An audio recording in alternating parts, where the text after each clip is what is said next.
Salut, c'est Sandra Kwame et dans cette vidéo, on va regarder ensemble la meilleure résolution de nouvelle année pour les adorateurs.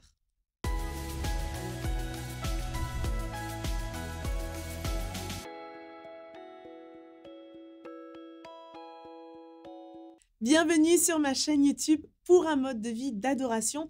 Une chaîne YouTube, justement, où je te donne des outils, des conseils pour pouvoir développer ta vie d'adorateur. Et également, je m'adresse aussi aux conducteurs de louanges, musiciens, chanteurs qui veulent devenir plus efficaces dans leur service de louange. Et d'ailleurs, si c'est quelque chose qui t'intéresse, j'ai une formation gratuite intitulée « Comment devenir meilleur chanteur, musicien et conducteur de louanges en 2023 ». Et donc, je t'invite à te joindre à moi pour ce webinaire, cette formation gratuite.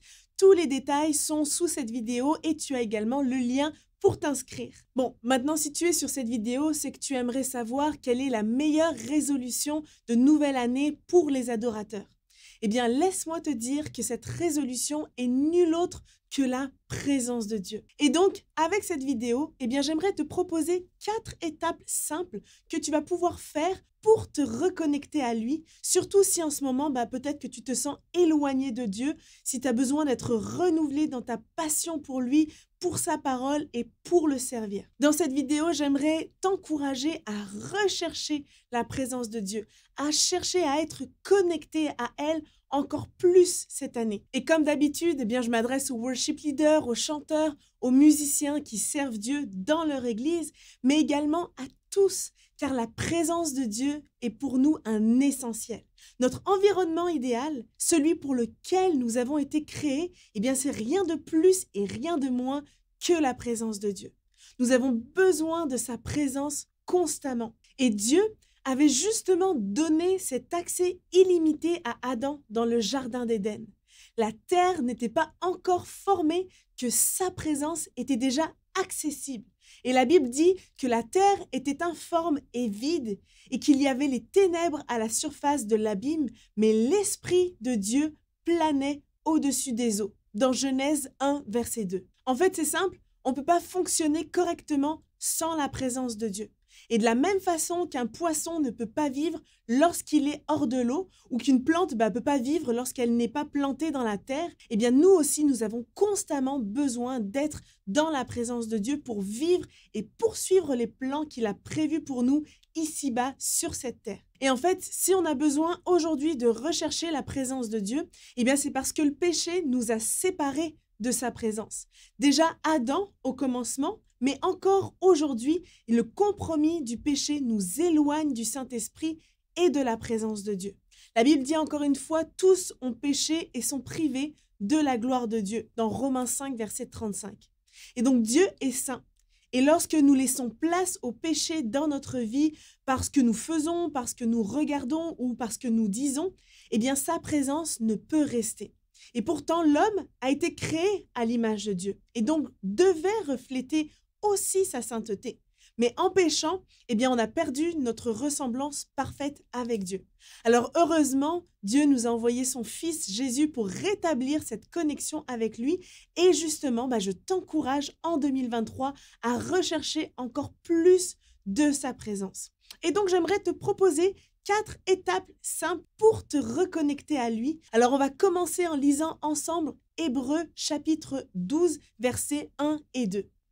C'est pourquoi nous aussi qui sommes entourés d'une telle foule de témoins, débarrassons-nous de tout fardeau et du péché qui nous cerne si facilement de tous côtés et poursuivons constamment la course qui nous est proposée.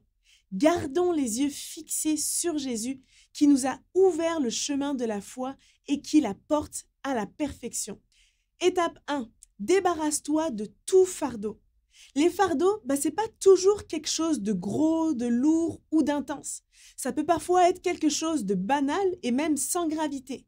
Mais par contre, eh bien, c'est une chose qui détourne constamment ton attention, qui te vide de ton énergie et du coup, t'empêche de développer une intimité avec Dieu. Il peut s'agir d'une personne, il peut s'agir d'un groupe de personnes, ça peut être ton emploi du temps qui est beaucoup trop chargé et je dirais même que parfois, ça peut être ton service à l'église qui va être hyper demandant et qui va prendre tout ton temps. Et d'ailleurs, justement, il ne faudrait pas confondre activité dans l'église et intimité avec Dieu. Le service va jamais remplacer la dévotion. Tout est une question d'équilibre. Je dirais aussi que la déception envers Dieu, ça peut aussi être un facteur.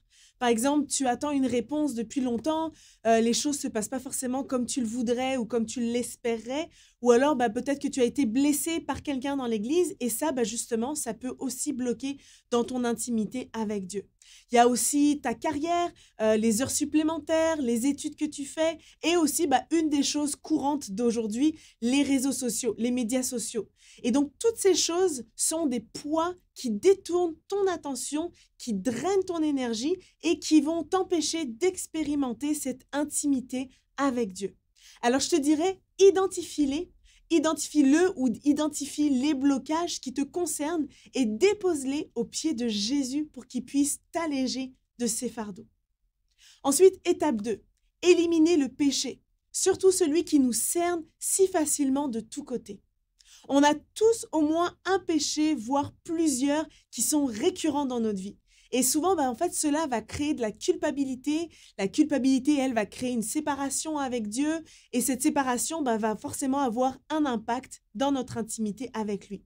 Donc, pour remédier à ça, on doit briser et repousser notre propre culpabilité. On doit repousser la honte et la condamnation pour essayer de rétablir ce lien avec Dieu. Et oui, je sais, c'est plus facile à dire qu'à faire, mais pour expérimenter l'intimité avec Dieu, on doit identifier nos péchés, les confesser et se repentir réellement. Ensuite, l'étape 3, c'est de poursuivre la course qui nous est proposée. Une des raisons pour lesquelles tu peux te sentir déconnecté, c'est parce qu'en fait, Dieu a un but spécifique pour toi, pour ta vie ici-bas sur cette terre. Et en fait, quand tu te situes à l'extérieur du plan que Dieu a prévu pour toi, ça peut faire que tu ne te sens pas épanoui. Et parce que tu n'es pas épanoui, ça crée de la frustration. Et la frustration va faire que tu peux te sentir déconnecté de Dieu. Dieu t'a créé avec des capacités. Il t'a créé pour un but ici-bas sur cette terre, pour son royaume. Alors peut-être que tu te poses la question et que tu te demandes, pourquoi est-ce que tu as été créé? Dans quel but? Quelle est cette fameuse course? Peut-être que tu te demandes quels sont les talents que Dieu t'a donnés. Et si tu te poses cette question, c'est normal et je t'encourage à poursuivre et découvrir le plan que Dieu a créé pour toi et à le suivre. Et pour finir, étape 4, il s'agit de garder les yeux fixés sur Jésus. Jésus est celui qui nous redonne accès à la présence de Dieu. Par sa mort et par sa résurrection, il a rétabli le lien entre Dieu et son peuple une bonne fois pour toutes. Et si aujourd'hui nous avons cet accès illimité à Dieu, c'est parce que Jésus est le chemin, la vérité et la vie. Alors approchons-nous de Dieu et il s'approchera de nous. Il n'y a pas de raccourci en fait pour développer l'intimité avec Dieu. Si tu la veux, tu dois être prêt à y consacrer du temps et du travail. En fait, ce que ça veut dire, c'est qu'il va falloir que tu mettes du temps à part avec Dieu, que tu prennes le temps de prier, de jeûner, de le louer et d'en faire une priorité dans ta vie. Car tu as besoin constamment de la présence de Dieu pour fonctionner au quotidien.